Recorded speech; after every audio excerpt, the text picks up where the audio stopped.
Hey y'all, welcome back to the channel. Today I want to build a drift car in Forza Horizon 5 and see if I can replicate it in a Hot Wheels car. I want to start with this 1997 Lexus SC300. Think of this car as the Toyota Supra's more luxurious and slightly slower cousin. They both share the legendary 2JZ 3-liter inline-6 engine. Where the Supra was available with twin turbochargers, the Lexus SC300 only came with the naturally aspirated variant. I always like the way these look, especially when modified, so let's see what we can do with this one. Even though that 2JZ engine under the hood is known for its strength and its ability to take on boost, I'm more of a V8 guy myself. Let's use this 6.2-liter V8 and slap some twin turbos on for good measure. The other thing I want to get right are the wheels, and what's better than a set of Work Meisters? I think this whole thing needs a new color combo. Let's go with a nice clean white. I'm also not the biggest fan of black wheels, so let's add a polished finish to these. And there you have it, she's a ripper, and I'd love to build one in real life, but for now I'll have to settle for something 1/64th scale.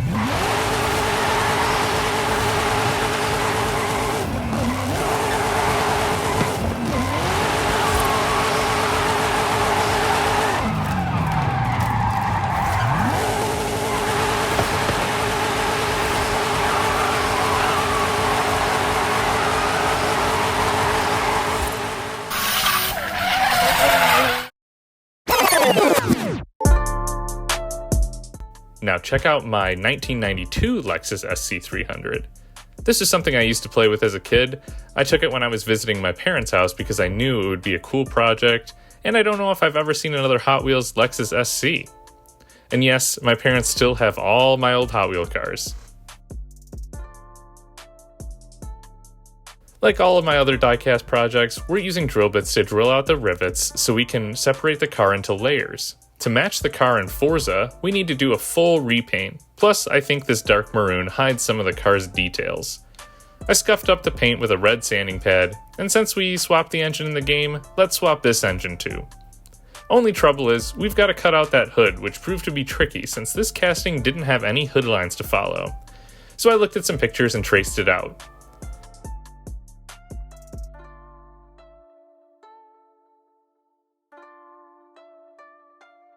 The tool that I'm using to cut the hood off is a jeweler's saw. I saw other Hot Wheels customizers use this, and I felt that it really stepped up my game. You can make pretty precise cuts, it comes with really thin blades. I bought this one off Amazon. I want to say it was only about 10 or 12 bucks.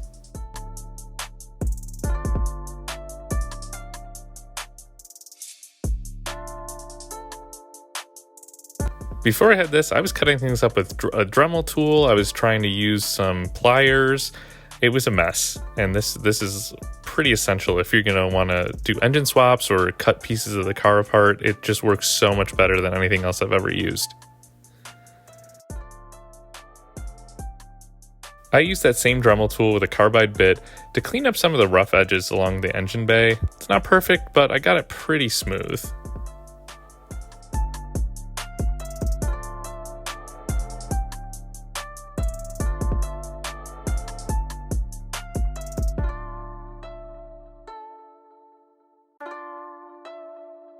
Now that the sharp edges are cleaned up, I let it soak in nail polish remover so I could sand the paint just a little bit easier.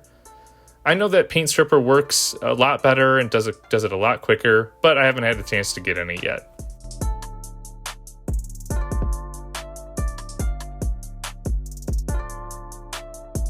The nail polish remover worked better than expected.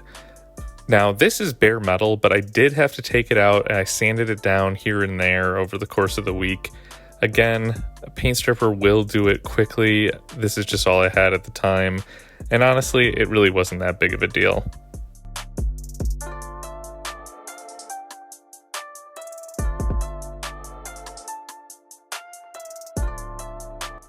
After scuffing it up, the body looks pretty good, not a ton of imperfections other than maybe some of the cut lines I made.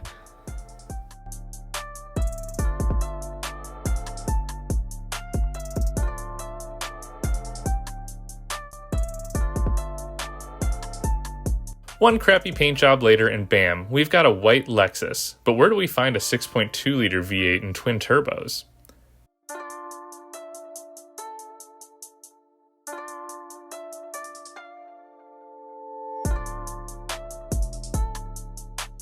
Enter Limited Grip, my favorite car to part out. To me, the engine in this looks just like Chevy's 6.2-liter LS3 that you'd find in a Corvette or a Camaro, or even a Pontiac G8. And what do you know? I happen to have a set of wheels that look very similar to these Work Meisters from the game. LS swaps have become very popular these days as aftermarket support has blossomed alongside the trend. It doesn't hurt that there are an enormous amount of LS-based engines around the country. The LS3 is among the most potent variants of that engine.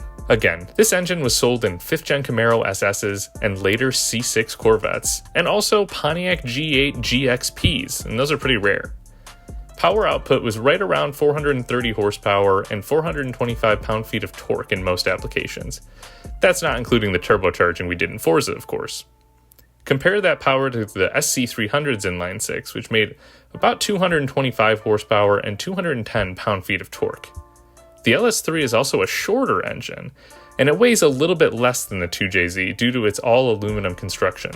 I think a common myth with LS swaps is that it's super cheap, and that may be true if you're using secondhand parts or maybe a 4.8-liter or 5.3-liter truck engine, but expect to pay anywhere from $3 to $10 grand for an LS3 engine alone.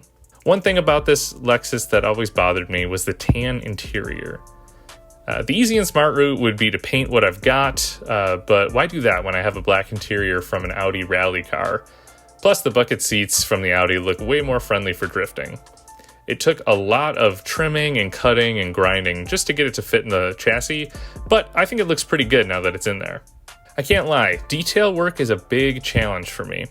I don't have the best supplies for painting, a steady hand, or a ton of patience, so this project really tested me and it ended up taking quite a bit. This whole project was a lot of cutting and trimming and touching up, and I had to work on it over the course of several days. Customizing Hot Wheels may seem easy, but if you don't have the space or the tools, it can really be a challenge. On top of that, I live in an apartment, so I really don't have the best place to set up a spray paint booth or anything like that, and I don't really like the fumes kind of floating around the apartment, and I especially don't want the neighbors to smell anything. So I really kind of have to paint the cars on days where it's sunny and warm out, and so I'm at the mercy of the weather there.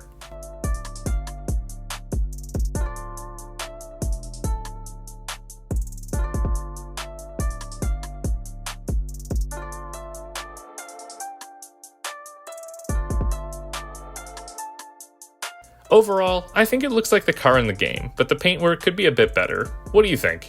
Thanks for giving this video a watch. Please like, subscribe, and leave a comment if you'd like this type of video. Would you have turbocharged the original 2JZ or gone crazy like me with the twin turbo V8 swap? Let me know.